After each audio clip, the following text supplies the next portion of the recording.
നമസ്കാരം. ഞാൻ Moideen Shah, Indian union കോൺഗ്രസിൻ്റെ പ്രസിഡന്റ്. ബഹുമാനിയെ, നിങ്ങൾക്കെല്ലാവർക്കും എൻ്റെയും എൻ്റെ പാർട്ടിയുടെയും അഭിനന്ദനങ്ങളും ആശംസകളും.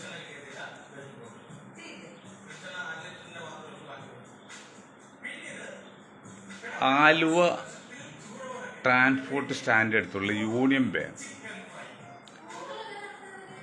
ഞാൻ ആദ്യമായിട്ട് ഹജ്ജ് പോകുമ്പോൾ എൻ്റെ ഡ്രാഫ്റ്റും കാര്യങ്ങളും ചെയ്ത് യൂണിയൻ ബാങ്കാണ്. അതിനുശേഷം പിന്നെ സ്റ്റേറ്റ് ബാങ്ക് ഓഫ് ഇന്ത്യ ട്രാവൻകൂറിൽ ലയിച്ചപ്പോൾ അങ്ങനെ. അത് ആലുവയിൽ ഒരു ചെറിയ കുന്നിട്ടാണ് നിൽക്കുന്നത്, ചെറിയ ഒരു ഉയർന്ന പ്രദേശം. അവിടെ യൂണിയൻ ബാങ്ക് എന്നാൽ ഗവൺമെൻറ് ഓഫ് ഇന്ത്യയുടെ അണ്ടർടേക്കിംഗ് ആണല്ലോ. അവിടെ കുറച്ച് ഓപ്പൺ സ്പേസ് ഉണ്ടായിരുന്നു. ആ സ്പേസ് ആ ഫുട്പാത്തിനോട് ചേർന്ന് 4-5 നിലക്ക് ബേസ്മെന്റ് ഉൾപ്പെടെ ഉണ്ടാക്കി കെട്ടപ്പെടുന്നത്. ഞാൻ സന്ദർഭവശാൽ കാണുമ്പോൾ എല്ലാ നിയമത്തെയും കാറ്റിപ്പറത്തിക്കൊണ്ട് ഞാനിതുപോലെ എൻ്റെ ഈ ചാനലിൽ സംസാരിച്ചു. എന്താ പറഞ്ഞത്, അവിടെ മുനിസിപ്പൽ ചെയർമാൻ ഉണ്ട്, സ്ഥലം MLA ഉണ്ട്, സ്ഥലം MP ഉണ്ട്, അല്ലാതെ ഒരുപാട് രാഷ്ട്രീയ നേതാക്കളും ഉദ്യോഗസ്ഥന്മാരുണ്ട്. ഇവരൊക്കെ ഉണ്ടായിട്ടും ഇത്രയും നഗ്നമായ ഒരു നിയമലംഘനം, അതും സർക്കാർ ഉടമയിലുള്ള ഒരു സ്ഥാപനം നടത്തിയതിനെക്കുറിച്ച് ആർക്കൊന്നും പറയാനില്ല. എൻ്റെ ഈ ചാനൽ സംഭാഷിച്ച ശേഷം ചടകുടഞ്ഞ് എഴുന്നേറ്റ് MP വന്നു, MLA വന്നു, പഞ്ചായത്ത് ചെയർമാൻ വന്നു, മുനിസിപ്പൽ ചെയർമാൻ വന്നു, എല്ലാവരും വന്നു. എന്തുകൊണ്ട് ഇപ്പോൾ വർഷങ്ങളായിട്ട് സ്റ്റേ ആണ്. അത്ര പരസ്യമായിട്ട് നിയമലംഘനം നടത്തിയിരിക്കുകയാണ്. നമ്മുടെ ഈ ഉദ്യോഗസ്ഥന്മാർക്കും രാഷ്ട്രീയക്കാർക്കും കൗൺസിലർമാർക്കൊക്കെ പണി എന്താണ് പണി? ഉദാഹരണം പറഞ്ഞാൽ, ഇന്നലെ എറണാകുളം അതായത് കളമശ്ശേരി മെഡിക്കൽ കോളേജിൽ അവിടെ മരുന്ന് ഒരു സെക്ഷനിൽ മണിക്കൂറുകളും കരണ്ടായില്ല എന്നുള്ള പരാതി വന്നു. ഇവർക്ക് എന്താണ് ചെയ്യേണ്ടത്? ഇവർക്ക് എന്താണ് പണി? ഈ രാഷ്ട്രീയക്കാർക്കും കൗൺസിലർമാർക്കും അല്ലെങ്കിൽ ഉദ്യോഗസ്ഥന്മാർക്കെല്ലാം. അതുപോലെ ഞങ്ങളൊരു നിർദ്ദേശം വെച്ച്, നമ്മുടെ SR എറണാകുളം നോർത്ത് പാലം ഇറങ്ങി വരുമ്പോൾ SR റോട്ടിൽ തന്നെ വാഹനം വന്ന് ഈ ഇങ്ങോട്ട് കാറ്റ് കയറുമ്പോൾ ഒരു ബ്ലോക്കാവും. അത് ഒഴിവാക്കാൻ വേണ്ടി തൊട്ടടുത്തുള്ള ശാസ്ത്ര ടെമ്പിൾ റോഡ് അതിൽ വണ്ടി തിരിച്ചുവിട്ട് ഇവിടുന്ന് ഒരു 1 വേ ആക്കി കഴിഞ്ഞാൽ ആ തിരക്ക്, ഇപ്പോൾ കളമശ്ശേരിയിലെ HMTയിലെ തിരക്ക് കുറഞ്ഞ തിരക്ക് കുറക്കാം. അതിന് സിറ്റി ട്രാഫിക് കമ്മീഷൻ പറഞ്ഞ് അത് ചർച്ച ചെയ്യാൻ നോക്കിയിട്ടുണ്ട്. കാരണം അത് കമ്മിറ്റി കൂടിയിട്ട് കമ്മിറ്റിയിൽ വയ്ക്കണം. 1 വേ സിസ്റ്റം ആയതുകൊണ്ട് കമ്മിറ്റിയിൽ പാസ്സാക്കിയിടണം. അത് മറ്റൊന്ന്, നോർത്ത് പാലം ഇറങ്ങി വരുന്ന ആയിരക്കണക്കിന് വാഹനങ്ങൾ കലൂർ ജംഗ്ഷനിൽ വന്നിട്ടാണ് കലൂർ കടവന്ത റോട്ടിൽ കയറിയാണ് വൈറ്റിലേക്ക് പോയിക്കൊണ്ടിരുന്നത്. ഇപ്പോൾ അവർ എളുപ്പത്തിൽ കലൂർ കടവന്ത റോട്ടിൽ ഒരു ഓപ്പണിംഗ് വെച്ച് MES ജംഗ്ഷൻ, റിസർവ് ബാങ്കിൻ്റെ ഓപ്പോസിറ്റ് ജംഗ്ഷനിൽ നിന്ന് കടന്നു പോകണം. 1000 വണ്ടി പോകുന്നത്. അവിടെ ഒരു പാലമുണ്ട്. ആ പാലം 2 സൈഡ് 1 അടി വെച്ച്, 1 മീറ്റർ പോലും വേണ്ട, 2 സൈഡ് 1 അടി വെച്ച് അവിടെ വാർത്ത വീതി കൂട്ടിയാൽ 2 വണ്ടി കടന്നു പോകാം. ഇപ്പം ഇന്ന് രാവിലെ ഞാൻ പോകുമ്പോൾ 9:30 മണിക്ക് കിടക്കും. അവിടെ ബ്ലോക്കാണ്. ഞാൻ പിന്നെ എനിക്ക് ലോക്കൽ അറിയാവുന്ന ഞാൻ തിരിച്ച് പിന്നെ മറ്റു വഴി കൂടി പോയി. എവിടെയാണ് നമ്മുടെ കൗൺസിലർമാർ? എവിടെയാണ് നമ്മുടെ ഉദ്യോഗസ്ഥന്മാർ? എവിടെയാണ് നമ്മുടെ പോലീസ് അധികാരികൾ? എന്ത് വായി നോക്കിയിരിക്കുന്നത്? ജനോപകാരപ്രദമായ കാര്യങ്ങൾ ചിന്തിക്കാത്തത് അറിയില്ലാത്തതുകൊണ്ടാണോ? ചിന്തിക്കാൻ പറ്റാണോ? ചിന്തിക്കണി, വായിക്കണം, പരന്ന വായന വേണം. സിനിമ കണ്ടിരുന്ന കാര്യം നടക്കൂല, അല്ലെങ്കിൽ പോൺസ് ചിത്രം കണ്ടിരുന്ന കാര്യം നടക്കൂല. അൽക്കും ആസ്വാദനം കിട്ടും, പക്ഷെ നാട് നന്നാവില്ല. നാട് നന്നാവും നിങ്ങൾ പരന്ന വായന, നല്ലും ചീത്ത എല്ലാം വായിക്കണം. അപ്പോഴേ നിങ്ങൾക്ക് നല്ലും ചീത്ത അറിയുള്ളൂ. അപ്പോൾ ചിന്ത വരും. അതായത് ഈ തലമുറക്ക് വേണ്ടി പ്രവർത്തിക്കുക, വരും തലമുറക്ക് വേണ്ടി ചിന്തിക്കുക, അതാണ് ശരി. അങ്ങനെ ചെയ്യുന്നുണ്ടോ? ആ റോഡ് അവിടെ ആ റോഡ് 2 സൈഡിൽ ഒരു അടി മാത്രം വീതി കൂട്ടിയ 2 വണ്ടി ഈ സൈഡ് എടുത്തു പോകും. ഇതുപോലെ എന്തോ ട്രക്കോ ചെറിയ വണ്ടിയാണ്, വലിയ വണ്ടിയാലും വന്നില്ല, വന്നുകൊണ്ട് ബ്ലോക്കായി. ഒരു 10-50 കാർ അവിടെ വന്നു. ഞാൻ പിന്നെ പോയി തിരിച്ച് മറ്റു വഴി കൂടി പോയി. അപ്പോൾ ഏതായാലും അങ്ങനെ ഒരുപാട് കാര്യങ്ങൾ നോക്കണം, ചെയ്യണം. അത് തന്നെ ഇപ്പോൾ മെട്രോൻ്റെ പണി നടക്കണം കാക്കാടുക്കുള്ളൂ. അവിടെ ഇരുമ്പനത്തേക്ക് പോകുന്ന അവിടെ ഒരു സിഗ്നലുണ്ട്. വർഷങ്ങൾക്ക് മുമ്പ് കളക്ടർ ഉൾപ്പെടെ എല്ലാവരും അറിയിച്ചാണ് പരാതി കൊടുത്തതാണ്. അവിടെ ഏതാണ്ട് ഒരു 10-12 അടി താഴ്ചയിൽ ഒരു ഭാഗമുണ്ട്. അവിടെ ഒരു സബ്വേ മലയാളത്തിൽ പറഞ്ഞാൽ നമ്മൾ പഴയ കലങ്ക് എന്ന് പറയില്ലേ, കലങ്ക്, ഒരു സബ്വേ ഉണ്ടാക്കി കഴിഞ്ഞാൽ, ഒരു അടിപ്പാത ഉണ്ടായിക്കഴിഞ്ഞാലുണ്ടോ അവിടെ ബ്ലോക്ക് മാറാം. അന്നിപ്പോൾ എടപ്പള്ളി കഴിഞ്ഞാൽ ഒരു പക്ഷെ അത്ര തന്നെ കുരുക്കുള്ള ഒരു സ്ഥലമാണ് കളക്ടറേറ്റ് ചുറ്റോടുള്ളത്. ഒന്ന് പോയി നോക്കണം. വർക്കിംഗ് ഡേയിലൊക്കെ മണിക്കൂറാണ് ബ്ലോക്കായി കിടക്കണം. അത് ഒഴിവാക്കാനുള്ള ഒരു മാർഗമാണ് വളരെ സിമ്പിളായിട്ട്. ഒരു ഫ്ലൈ ഓവറിനേക്കാൾ 10 ചെലവേണ്ട അടിപ്പാത വഴിയാണ്. ഫ്ലൈ ഓവർ ആകുമ്പോൾ ഒരു 1 കിലോമീറ്ററോളം ഇങ്ങനെ വളച്ചു വേണം എടുക്കാൻ, പൊക്കി വേണ്ടേ. അപ്പോൾ 1 കിലോമീറ്റർ 2 സൈഡ് 1 കിലോമീറ്റർ 1 കിലോമീറ്റർ വരും. എത്ര ചിലവ് വരും? ഇതല്ല, വെറുതെ ഒരു അടിപ്പാത ഉണ്ടാക്കിയാൽ മതി. അയാളുടെ ആഴവിടെയുണ്ട്. ഒരു 10-12 കിട്ടിയാൽ മതിയല്ലോ. ഇല്ലെങ്കിൽ ഒരു അര താഴ്ത്തിയാലും കുഴപ്പമില്ല. വെള്ളം കയറുന്ന സ്ഥലം ഏറ്റവും ഉയർന്ന പ്രദേശമാണ്. കളക്ടറോട് നേരിട്ട് കണ്ട് പറഞ്ഞു. പലരും ശ്രമിച്ചു. ഇവിടെ ഒരു ചിന്തയില്ല. ഇനി പണി അങ്ങോട്ട് പൂർത്തിയായി. മെട്രോയുടെ പണി ഇപ്പോൾ കലൂർ, പിന്നെ എറണാകുളം, ആലുവ മെട്രോയുടെ പണി. കലൂരൊക്കെ ഒരു മേൽപ്പാലം വന്നെങ്കിൽ ഇത്രയും ബ്ലോക്ക് ഉണ്ടാവുമോ? അല്ലെങ്കിൽ പോത്തീസ് അവിടെ പണത്. പോത്തീസ് അവിടെ അവരോട് പറഞ്ഞ് 3 കോടി മതി മിനിമം ഒരു പിന്നെ ഒരു ഫ്ലൈ ഓവറിന്. ആ മെട്രോ പോത്തീസ് ചെയ്തതിന്. ഇപ്പോൾ പോത്തീസ് കൂടി വന്ന ശേഷം അവിടെ എപ്പോഴും തിരക്കാണ്. ഇനി ഇപ്പോഴത്താണെങ്കിൽ PVSൻ്റെ വളരെ ശക്തമായ രീതിയിൽ PVS പോയിട്ട് ലിസി ഹോസ്പിറ്റൽ വരാണ്. കലൂർ ജംഗ്ഷനാണെങ്കിൽ അതിനേക്കാൾ. കലൂർ ജംഗ്ഷനിലേക്ക് ഫ്ലൈ ഓവർ വരേണ്ട സമയം അതിക്രമിച്ചില്ലേ? എന്താ ഈ മരമണ്ടന്മാർ ചിന്തിക്കാത്തത്? അത് തന്നെയല്ലേ കലൂരിന് എളമക്കരക്ക് പോകുന്ന റോഡ്. കലൂരിൽ നിന്ന് കടവന്ത്രക്ക് പോകുന്ന റോഡ് 4 വരി പാതയാക്കിയാൽ വീണ്ടും 15 കോടിയായിട്ട് മുടക്കിയാൽ വീണ്ടും വന്നായി. എന്നാൽ എളമക്കരക്ക് പോകുന്ന റോഡ് 2 വണ്ടിക്ക് പോകാൻ പറ്റില്ല. മാത്രമല്ല തിരക്കുള്ള സമയത്ത് നടന്നു പോകാൻ പോലും പറ്റാത്ത അവസ്ഥയാണ്. അത് 4 വരി പാതയാക്കേണ്ട എത്ര സമയം കഴിച്ചിരിക്കുക. ഒരു കാര്യം ചെയ്യില്ല.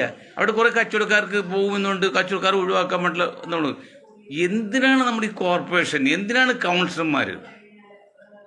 നിങ്ങൾ എന്തെങ്കിലും ജനോപകാരപ്രദമായ കാര്യങ്ങൾ ചെയ്തരിച്ചാൽ നിങ്ങൾ കൈക്കൂലി വാങ്ങിച്ച ഒരു കുഴപ്പം അല്ല. ഞങ്ങളൊന്നും പറയുന്നില്ല, ആയിപ്പോയില്ല. പിന്നെ മനസ്സിലായി മുല്ലാക്ക പറഞ്ഞല്ലേ, മയ്യത്ത് നരകത്തി പോയാലും സ്വർഗത്തിൽ പോയാലും ഞങ്ങളുടെ കാശ് കൊടുത്ത് പറയുമ്പോലെ കൈക്കൂലി ഞങ്ങൾ ആയിപ്പോയി. അത് അംഗീകരിച്ചില്ലേ? ഞാൻ നടക്കൂല. അത് ഇന്ന് നന്മ ചെയ്തിട്ട് ചെയ്യും. ഇത്രയും കാര്യം ഞാൻ ആമുഖമായിട്ട് പറയാണ്. ഇവിടെ അൻവറിൻ്റെ ഇലക്ഷൻ, പിന്നെ നിലമ്പൂർ ഇലക്ഷൻ. ഞാൻ അൻവറോട് പല പ്രാവശ്യം പറഞ്ഞു, ബുദ്ധിമോശം കാണിക്കില്ലെന്ന്. അൻവറിനേക്കാൾ കുറേയധികം ലോകം ജീവിച്ച ആളും ഏതാണ്ട് ഒരു 10-17ഓളം ഇലക്ഷനിൽ പങ്കെടുത്ത ആളാണ്. ഒന്നും ഞാൻ ജയിച്ചില്ല എന്ന് ശരിയാണ്, കാരണം മുന്നണി രാഷ്ട്രത്തിലില്ല. ഇന്ത്യൻ രാഷ്ട്രപതി വെച്ച് ബാക്കി എല്ലാ ഇലക്ഷനും വാർഡ് മെമ്പർ മുതൽ പാർലമെന്റിലേക്ക് വരെ ഒന്നിലധികം സ്ഥലങ്ങളിലും മത്സരിച്ചിട്ടുണ്ട്. ഒരു 10-17 ഇലക്ഷൻ ഞാൻ നേരിട്ടുണ്ട്. അവിടെ അതിൻ്റെ ഏതാണ്ട് ടെക്നോളജി ടെക്നിക്കൊക്കെ അറിയാം. ഞാൻ 1999 ലാലു പ്രസാദ് യാദവിൻ്റെ പാർട്ടിയിലായിരിക്കുമ്പോൾ റാന്തൽ ചിഹ്നത്തിൽ മത്സരിച്ച് മട്ടാഞ്ചേരി ഫോട്ടോ വെച്ചൊക്കെ ചെന്നപ്പോഴല്ലോ അവിടെ ആൾക്കൂട്ട് കണ്ടത് സ്പെഷ്യൽ ബ്രാഞ്ച് പറഞ്ഞത് BJPയേക്കാൾ കൂടുതൽ വോട്ട് RJD പിടിക്കും. അത്ര ആൾക്കൂട്ടായിരുന്നു. കാരണം ഒരു മുസ്ലിം കാൻഡിഡേറ്റ് ഞാൻ മാത്രമേ ഉണ്ടായിരുന്നു, ബാക്കി ആരും മുന്നോ എല്ലാം വോട്ട് പിടിച്ചു. അപ്പോൾ അങ്ങനെ ചില സിമ്പതി ഒക്കെ ഉണ്ടല്ലേ. പക്ഷേ ഈ വോട്ടെണ്ണി വന്നപ്പോഴല്ലോ നമ്മൾ ഉദ്ദേശിക്കുന്ന വോട്ടും കിട്ടിയില്ല, വളരെ കുറച്ച് വോട്ടാണ്. എന്താ കാരണം? എലക്ഷൻ അങ്ങോട്ട് മൂർധന്യ ദശയിൽ വരുമ്പോൾ LDF UDF എന്നുള്ള 2 ഘട്ടമായി മാറും. എന്നിട്ട് LDFകാർ ഇലക്ഷൻ തലേന്ന് അവർക്ക് ബൂത്ത് ഉണ്ടല്ലോ. LDFനും UDF ബൂത്ത് കമ്മിറ്റി ഉള്ളതുകൊണ്ട് 100-200 പേരൊക്കെ ഒരു ബൂത്ത് കമ്മിറ്റിയുള്ള മെമ്പറുള്ള അവർക്ക് കണ്ടുപിടിക്കാൻ പ്രയാസമില്ല. അവർ ചെന്ന് പറയും, വോട്ട് ഞങ്ങൾക്ക് ഇതിന് വേണ്ടില്ല, എന്തെങ്കിലും LDF ചെയ്തോ, എന്നാൽ പോലും മൊയ്തീൻ ഷാക്ക് അതുപോലെ കൊടുക്കരുത്. അങ്ങനെ ഇടതുപക്ഷം വലതുപക്ഷം പറഞ്ഞു അവസാനം നിസ്സാര വോട്ടേ കിട്ടുള്ളൂ. എൻ്റെ അനുഭവം കൊണ്ടാണ് പറയുന്നത്. അൻവറിനോട് ഞാൻ പറയുന്നു, രാഷ്ട്രീയത്തിൽ ഇത്രയും കാലത്തെ പരിചയം ഏതാണ്ട് ലോകപരിചയമൊക്കെ വെച്ച് പറയുന്നത്, ഒരു 12,000 വോട്ടിൽ ഒരു വോട്ടെങ്കിലും അൻവർ കൂടുതൽ പിടിക്കുകയാണെങ്കിൽ അന്ന് ഞാൻ എൻ്റെ എല്ലാ പരിപാടിയും നിർത്തി വീട്ടിൽ പോയിരിക്കും. വരുന്ന നിലമ്പൂർ ഇലക്ഷനിൽ മാക്സിമം ഒരു 12,000 മുകളിൽ ഒരു വോട്ടെങ്കിലും അൻവർ പിടിക്കുകയാണെങ്കിൽ എൻ്റെ എല്ലാ പദ്ധതി ഞാൻ നിർത്തി അൻവറിൻ്റെ മുമ്പിൽ സാഷ്ടാംഗം പ്രണമിക്കും. ഇത് അൻവർ 1,00,000 വോട്ട് കിട്ടുന്നതൊക്കെയാണ് പറയുന്ന ലോജിക്ക് വേണ്ടേ. അവിടെ 2 മുന്നണി ഇപ്പോഴും മത്സരിക്കുകയാണ്. ആ 2 മുന്നണി കയറി നിങ്ങളിപ്പോൾ ഒരു ഒറ്റയാൽ നിന്ന് മത്സരിച്ചിട്ട് നിങ്ങൾ പറയുന്നത് UDF സ്ഥാനാർത്ഥിക്ക് എതിരാണ്. ഇന്നും UDF സ്ഥാനാർത്ഥികൾ അംഗീകരിക്കില്ല ആ വ്യക്തി വൈരാഗ്യമുണ്ട്. അതേ സ്ഥാനത്ത് നിങ്ങൾക്കെതിരുണ്ടോ 100 വൈരാഗ്യം എതിരാളികൾ. UDF LDF സ്ഥാനാർത്ഥികൾ മാത്രമല്ല നിങ്ങൾക്കെതിരെ ഉണ്ട് പല വൈരാഗ്യമുള്ളവർ. ഇത് ദൈവമാണ്. ഇലക്ഷൻ വന്ന് മത്സരിച്ചപ്പോലും പരാതി ഉണ്ടാവും, എതിർപ്പുണ്ടാവും. അതുള്ള ഈ തങ്ങന്മാരൊന്നും അധികം ഇലക്ഷൻ മത്സരിക്കാത്ത അവർക്കറിയാതെ മത്സരിച്ചാൽ ആ ബഹുമാനമൊക്കെ പോകും. രാഷ്ട്രീയത്തെ ഇലക്ഷൻ വന്നാൽ പിന്നെ തെറ്റും ശരിയും പറയും. അപ്പോൾ അൻവർ ഒന്ന് റീതിങ്ക് ചെയ്യേണ്ട സമയം അതിക്രമിച്ചിരിക്കുകയാണ്. 12,000 വോട്ടിൽ ഒരു വോട്ടെങ്കിലും നിങ്ങൾക്ക് അവിടെ അധികം പിടിക്കാതുണ്ടല്ലോ. ഞാൻ നിങ്ങളുടെ മുമ്പിൽ ഞാൻ പ്രണമിക്കാൻ പറ്റില്ല, കാരണം ഞാൻ അടിയറു പറയാം. ഇപ്പോൾ നിങ്ങൾക്ക് പൊളിറ്റിക്സ് മനസ്സിലായില്ലതാണ്. നിങ്ങൾ ധരിക്കുന്നത് 1,00,000 വോട്ട് കിട്ടുമെന്ന് പറയുന്നത് എന്ത് മാനദണ്ഡത്തിലാണ്, എന്ത് അടിസ്ഥാനത്തിലാണ് സർ? നമ്മൾ വോട്ട് ചെയ്ത് ചോദിക്കുമ്പോൾ എല്ലാവരും തരുമെന്ന് പറയും. ആരും എല്ലാം പറയുമോ? ആ 1% പോലും മുഖത്ത് നോക്കി പറയില്ല തരില്ല എന്ന്. ബാക്കി 99% അതോ എൻ്റെ വോട്ട് പുള്ളിക്കന്നെ, ലീക്കാക്കല്ലേ, ചേട്ടനെ, അല്ലെങ്കിൽ സാറിന് തന്നെ. പിന്നെ പറയണ്ടോ? പിന്നല്ലേ പിന്നെ ഇതെല്ലാം പറയും. അതൊക്കെ പറച്ചിൽ മാത്രമേ ഉള്ളൂ. വോട്ട് ചെയ്യുന്ന അവസ്ഥ 2 വിങ്ങായിട്ട് 2 ഗ്രൂപ്പായിട്ട് മാറും. LDF ഒന്ന്, UDF അത് കയറി ഇറങ്ങി വരും. പിന്നെ മറ്റ് മെമ്പർമാർ ഇപ്പോൾ ജമാഅത്ത് ഇസ്ലാമി പോലെയൊക്കെ അവർ ഇപ്പോൾ UDF വിധം കൊടുത്ത് മത്സരിക്കുകയാണെങ്കിൽ അവർക്കൊരു കുറച്ച് മെമ്പേഴ്സ് ഉണ്ട്. ആ മെമ്പേഴ്സ് വോട്ട് കിട്ടും. അതുപോലെ മെമ്പേഴ്സ് വോട്ട് പിന്നെ അൻവറുണ്ടോ? അൻവർ ഒരു ഒറ്റയാൻ കളിയല്ലേ. കഴിഞ്ഞ പ്രാവശ്യം എടുത്ത് LDF സപ്പോർട്ട് കിട്ടിയപ്പോൾ കുറച്ച് വോട്ട് നിങ്ങൾക്ക് നിഷ്പക്ഷ വോട്ട് കിട്ടി, ജയിച്ചു. ശരിയാണത്. ആ നിഷ്പക്ഷ വോട്ട് എന്നൊക്കെ പറഞ്ഞാൽ മാക്സിമം 12,000 മാക്സിമം അത്രയൊന്നും കിട്ടാൻ സാധ്യത വളരെ കുറവാണ്. പക്ഷേ എങ്കിലും ഒരു 12,000 എഴുതി വെച്ചോ. ഇന്നത്തെ ഡേറ്റ് വെച്ചൊന്ന് 10-ാം തീയതിയാണ്. 10-ാം തീയതി 8-10 പറയാണ്. വരുന്ന നിലമ്പൂർ ഇലക്ഷനിൽ 12,000 മുകളിൽ ഒരു വോട്ടെങ്കിലും അൻവർ പിടിക്കാന്നുണ്ടെങ്കിൽ അൻവറിന് ഞാൻ സമ്മതിക്കാം. അത് അദ്ദേഹം പറയുന്നറിയോ? 1,00,000 വോട്ട് ഇന്ത്യൻ എക്സ്പ്രസ്സോ അങ്ങനെ അതുപോലെ പത്രങ്ങൾക്ക് 1,00,000 വോട്ട് കിട്ടുമെന്നൊക്കെയാ. അവർ ഉള്ളോട് ചിരിക്കും. ഈ മനുഷ്യ ഇത്രയും വലിയ വിഡ്ഢിയായി പോയില്ലെന്ന്. എന്ത് മാനദണ്ഡം, എന്താണ് അതിന് നിങ്ങൾക്കൊരു ഊവൽ പറയാനുള്ളത്? 1,00,000 വോട്ട് കിട്ടുവാനായിട്ട്. അപ്പോൾ ഈ 2 മുന്നണി രാഷ്ട്രീയമൊന്നും ഇല്ല ഇവിടെ. അപ്പോൾ അത് നിങ്ങളൊന്ന് ശ്രദ്ധിക്കാൻ ആവുകയായിട്ട് പറയാണ്. മറ്റൊന്ന്, ഇപ്പം നമ്മൾ വീട്ടിലേക്ക് നടന്നു വരുന്ന വഴിയിൽ ഒരു പാത്രം ഇരിക്കുകയാണ്. ആ പാത്രം നമ്മുടെ കാലയിൽ തൊട്ടിക്കഴിഞ്ഞാൽ അച്ഛൻ എന്താ പറയുന്നല്ലോ, എടാ മനുഷ്യൻ നടക്കുന്ന വഴിക്കാണ് പാത്രം വയ്ക്കുന്നത്. പക്ഷെ അതൊരു മകൻ്റെ കാലത്താടിയല്ലോ, നിൻ്റെയൊക്കെ മൂത്ത് കണ്ടില്ലേ പാത്രം ഇരിക്കുക കണ്ടില്ലേ എന്ന്. ഇപ്പോൾ വ്യത്യാസം മനസ്സിലായില്ലേ? വ്യാഖ്യാനിക്കണ്ടല്ലോ. അതുപോലെയാണ് PDP. ഇപ്പോൾ LDF അനുകൂലമായപ്പോഴും PDP വർഗീയ പാർട്ടിയല്ല, അതൊരു പിന്നോക്ക മത പാർട്ടിയാണ്. ഇത് മതിരെ കൊണ്ട് ജയിലിടാൻ മുഖ്യമായിട്ട് ഈ CPM അന്നത്തെ നയനാറെന്ന് എൻ്റെ മുഖ്യമന്ത്രി ഒക്കെ കൊണ്ടാണ് അദ്ദേഹത്തെ കോഴിക്കോട് കൊണ്ടുപോകുന്നത്. കുഴപ്പമുണ്ടായില്ല. കോഴിക്കോട് കൊണ്ടുപോയി അവിടെ ചോദ്യം ഇടുമ്പോഴേ ഡൽഹിയിൽ നിന്ന് കോൾ വന്ന്, ആ കോൾ എന്താ പറഞ്ഞറിയോ? എന്താണ് SP ഈ രാജ്യദ്രോഹികളൊക്കെ നിങ്ങൾ രാജ്യസ്നേഹികളാക്കി മുന്നായിരിക്കുകയാണെന്ന് ചോദിച്ചു. ഒറ്റ ഫോൺ കോൾ അപ്പം തൊടി അടിയെന്ന് പറഞ്ഞത്. അതേ പോലീസുകാരൻ മദ്യസായി മരിച്ചോ ഇല്ലയോ ചോദിച്ചറിയാലോ.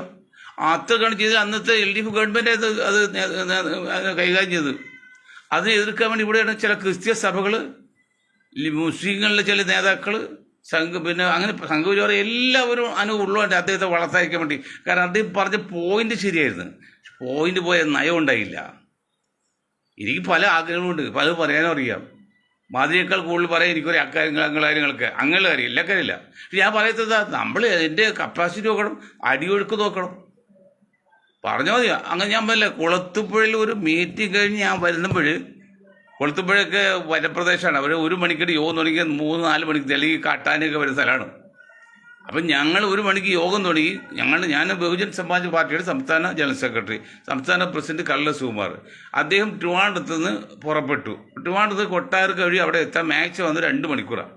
അപ്പോൾ എന്നോട് പറഞ്ഞു ഷാ സംസാരിച്ച് തുടങ്ങിക്കുമെന്ന്.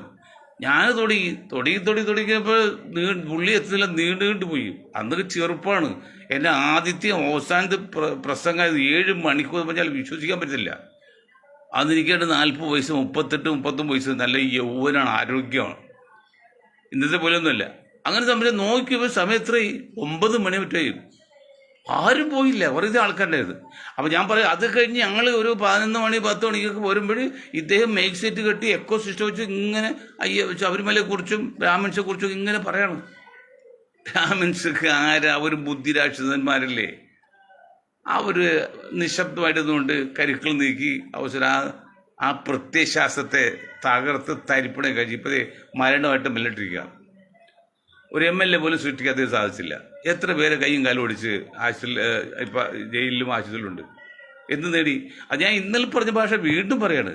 നാം ഒരാളെ നശിപ്പിക്കുമ്പോൾ നാം എന്ത് നേടി നോക്കണം. നമുക്ക് നേട്ടമില്ലെങ്കിൽ പറഞ്ഞു നിർത്താറുള്ളേ.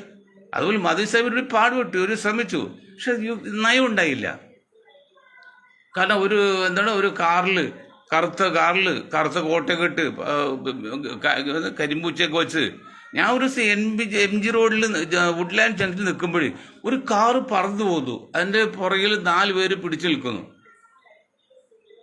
ഞാൻ ഇപ്പോൾ കറുത്ത ഡ്രസ്, ഞാൻ മധു സാഹിബ് പോയതെന്ന്.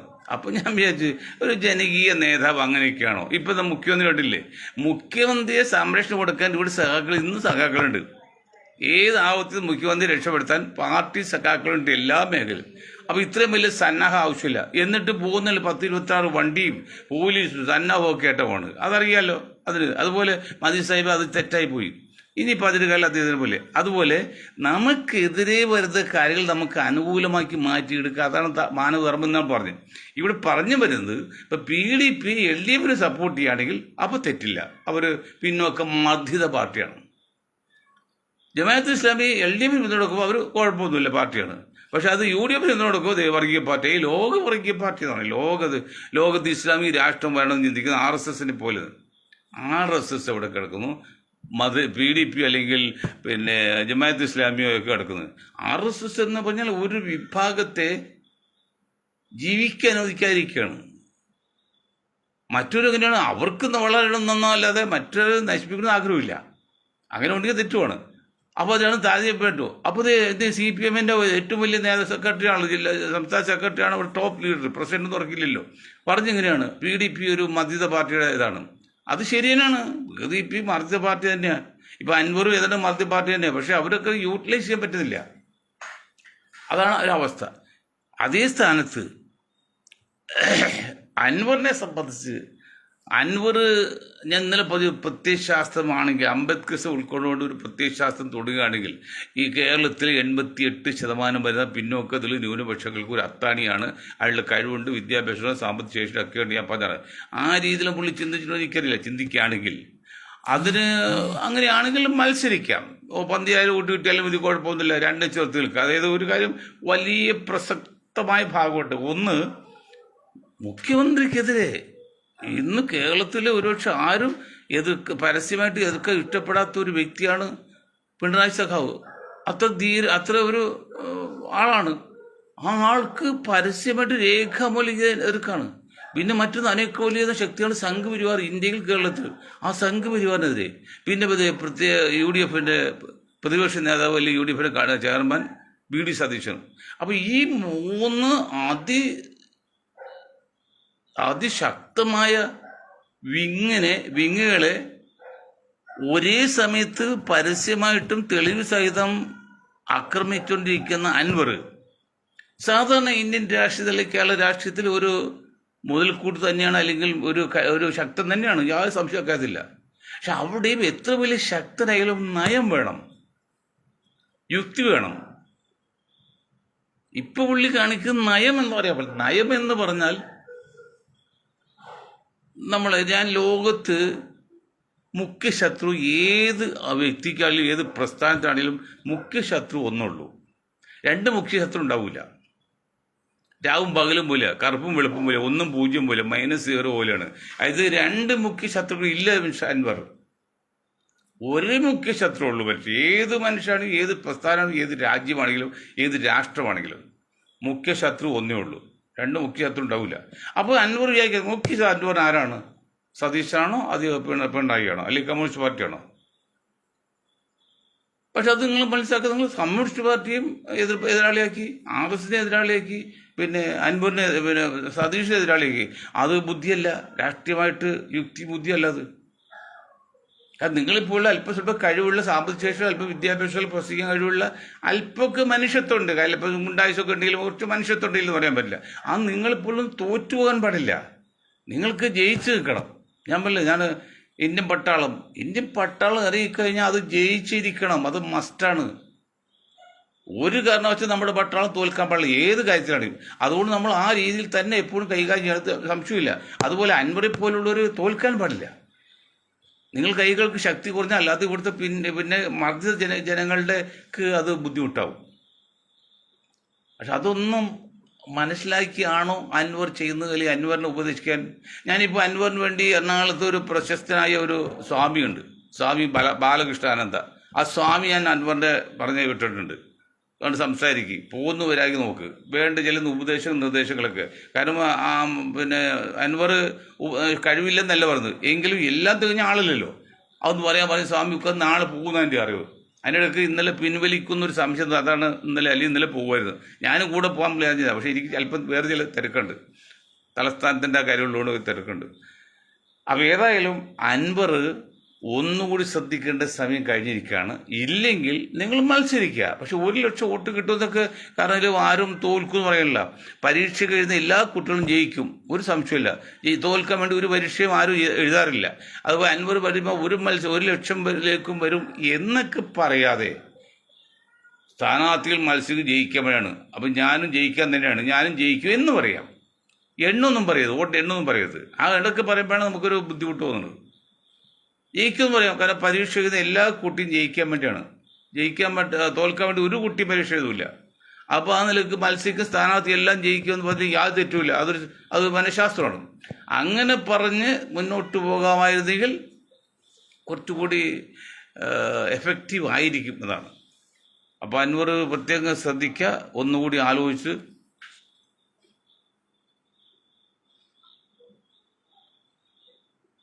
വീണ്ടും ചെയ്യാം. പിന്നെ ഒരു കാര്യം ഞാൻ നിർത്താം. ഒന്ന്, BJPയുടെ ഇപ്പോഴത്തെ കേരളത്തിലെ അവസ്ഥ. എവിടുന്നോ ഇറക്കി വിട്ട ആ കോടീശ്വരനും മറ്റ് വർക്ക് ചെയ്ത ആൾക്കാർ തമ്മിൽ മാനസികമായിട്ട് വളരെയധികം വ്യത്യാസം നിൽക്കുകയാണ്. അതിന് കാരണം 30, 40, 50, 60 വർഷം വരെയൊക്കെ BJPക്ക് പ്രവർത്തിച്ച, സംഘപരിവാറിൽ പ്രവർത്തിച്ച ഒരു 10,000 കണക്കിന് പ്രവർത്തകർ കേരളത്തിലുണ്ട്. യാതൊരു പ്രതിഫലവും ആഗ്രഹിക്കാതെ, ഒരു പഞ്ചായത്ത് മെമ്പർ പോലും ആകുമെന്ന് ഉറപ്പില്ലാത്ത സമയത്താണ് ഈ ബഹുജൻ സമാജ് പാർട്ടിയിലെ മൊയ്തീൻ ഷാ വന്നതും ഈ BJPയിൽ പ്രവർത്തിക്കും.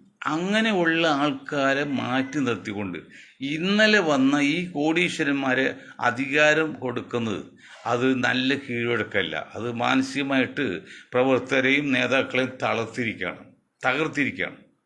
അതുകൊണ്ട് വളരെ അടിയൊഴുക്ക് BJPയെ സംബന്ധിച്ച് കേരളത്തിലുണ്ടാവും. പിളരാൻ വരാൻ സാധ്യതയുണ്ട്. അതൊന്നും ഞാൻ പ്രവചിക്കാൻ തയ്യാറല്ല. അങ്ങനെയൊക്കെ സാധ്യതയുണ്ട്. അതിനർത്ഥം ഞാൻ പറയും, എന്ത് തെറ്റും ചെയ്യാം, അതിന് ന്യായീകരണം വേണം. ഇന്നിപ്പോൾ ഇവരെല്ലാം മാറ്റി നിർത്തിയിട്ട് എവിടുന്നോ കെട്ടിയിറങ്ങി കോടീശ്വരൻ്റെ കയ്യിൽ അധികാരം ഏൽപ്പിച്ചത് സ്വാഭാവികമായിട്ടും മാനസികമായിട്ട് പ്രവർത്തകരും നേതാക്കളും വലിയ പ്രതിസന്ധിയിലാണ്. അത് പാർട്ടിയെ ബാധിക്കും. ഏതായാലും ഒരു കാര്യം